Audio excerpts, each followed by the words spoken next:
Welcome to Startup Hack. All right, so I've got some insights to share with you that I think will really resonate with software developers and with entrepreneurs who are looking to up their game. So this is how to be exceptional. After 25 years in the tech industry, I've noticed some clear patterns in what separates truly exceptional performers from the rest of the pack. Now, it's not just about innate talent or smart book smarts or good looks, thank goodness, or else I'd be in big trouble. So it's about specific habits, mindsets, and strategies that these elite performers cultivate and apply relentlessly.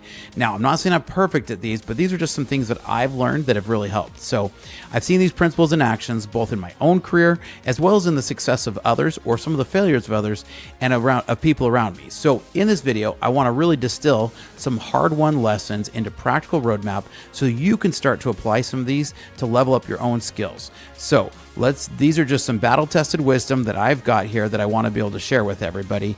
And so let's dive into some of these today.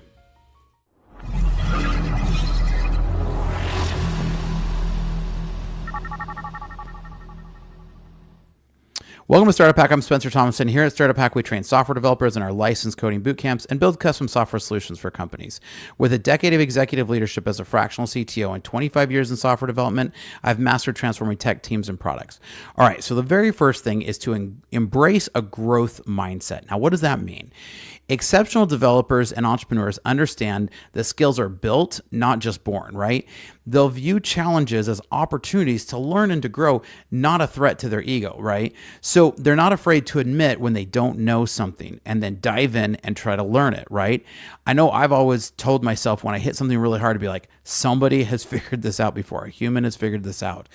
And so I know that as I've done that, it's helped me to get the confidence to be able to dive in and to be able to learn something, right? So I want to show you some of these where some of these thoughts have come from and talk with these a little bit here. So Jeff Bezos is asked where he gets the confidence to even attempt to build companies in such a massive scale like Amazon and Blue Origin. So he responded, I think it's generally human nature to overestimate risk and underestimate opportunity. And so I think that entrepreneurs in general would be well advised to try and bias against that. The risks are probably not as big as you perceive and the opportunity may be bigger than you perceive. You say it's confidence, but maybe I'm just accepting that human bias and trying to compensate against it. The second thing I would point out is that thinking small is self-fulfilling prophecy. Now, I really like that because I think that as we start to think small, we can start to change our mindset to make sure that we're thinking bigger, right? Now, the next one here is to fall in love with problems, not the solutions. Oftentimes we come up with a solution and we're so stuck that that has to be the solution for everybody. But if we really are looking at the problems, we're open to opportunities, open to discussing this, open to looking at customers and users' needs and what their pain points are. And we're not afraid to scrap a solution just because we built it, right?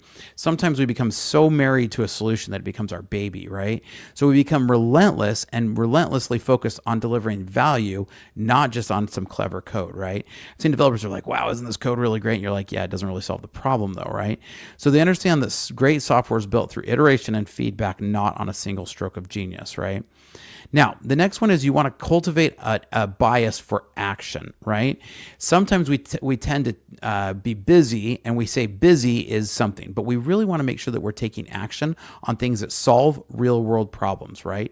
And we want to iterate on the solving of these real world problems, right? So if your company has systems that aren't connected and you're really struggling, reach out to us here at Startup Hack because our specialty is connecting systems to help your company work like a well-oiled machine. So reach out to startuphack.com/Spencer and we can help you out.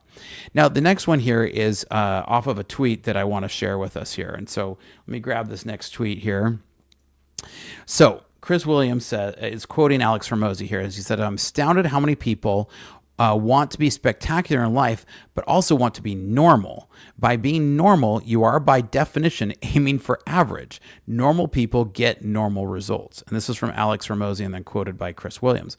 And I really like this because you really need to buy in on the fact that you're not going to be normal. Normal people sit and binge watch TV. Exceptional people will take the evening and hammer down onto a problem, right? And they'll work on that as their hobby. I know that for me, one of the big things that that I've had to really look at is something Alex Hormozy teaches. And he teaches if you want to be exceptional, you need to decide what you're willing to let go of, right? So let's go over to that quote really quick here, because I really like that one. And I think that's a really important piece of becoming exceptional, right? Alex Hormozy puts this around to the first of the year when a lot of people are starting to focus on goals, right? And he says, pro tip for goal writing season. Next to each goal, write down what you're willing to give up to get it. You can't add hours to your day, so you have to start by making room for things that matter by removing things that don't. So for me, I don't watch a whole lot of TV. My hobbies are my businesses. They're the growth. My hobbies are the companies and the clients that I'm working on. I'm constantly doing research for them. My hobbies are working out and keeping myself in personal shape, and then also spending time with my kids. Those are my hobbies. I don't really have a lot of other hobbies besides my kids, my businesses, and my health. Those really are my hobbies. Now, some will say, well, that's not really healthy. I actually disagree, because I'm constantly learning, and I find that I find energy in learning and growing. So you got to decide what you're willing to give up. A lot of times people ask, well, have you seen this show? And I'm like, no, not really. I don't really spend a whole lot of time watching TV. So this, I think, is a really important one as we work to try to dive into what things you're willing to give up in order to become exceptional, right? Because otherwise you've accepted normal. So if you're accepting normal, then you know you're not going to be exceptional, because exceptional is not normal. Right. Now, let's talk about collaboration a little bit, right? Exceptional developers and entrepreneurs understand that the best software is built by teams, not just by themselves. They actively seek out feedback and perspective from others, knowing that diversity of thought leads to better outcomes. I tell developers all the time, if you're starting to spin your wheels, grab somebody, start working through the problem with them, and try to figure it out. A lot of times just talking through it does a lot of things. I've heard the quote said that when two minds get together, there's a third mind that comes about, right?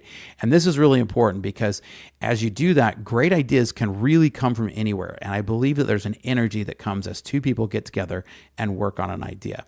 So I've always said and wanted to foster a psychology where it's safe to get together and make mistakes, take risks, and explain that you may not understand something. I think that's okay, and I think that's part of how you can become successful and exceptional.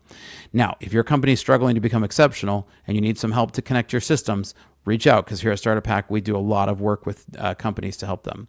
Now, I want you to think about kind of developing a hunter's mindset, right? This is how you go to hunt to get to solving real world problems, right? You got to stay up to date on the latest tools and technologies and best practices. So you're hunting. I spend over an hour a day reading, right?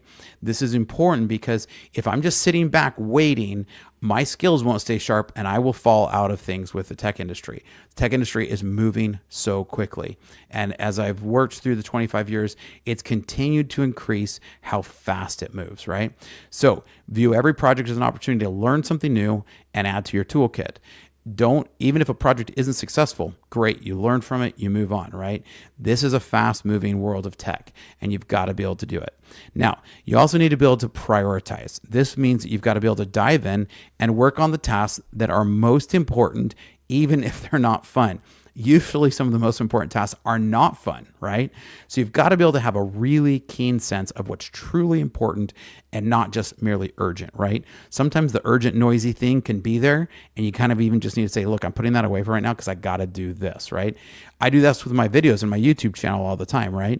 During this time, I think I've had about 20 messages that have gone off on my computer over here. I don't have any of that on my recording machine, because when I'm focused on that, I'm saying this is my priority. So multitasking is kind of a lie, and you have to really be able to be ruthless in prioritizing your time and your intention. Now, you do also just have to kind of embrace the grind a little bit, right? There is just a mentality where you have to really just sit down and say, I'm going to hit the grind. And the grind usually isn't super fun, right? So in this quote, Alex Hormozy says, personal growth doesn't happen on good days. It happens between the good days, right?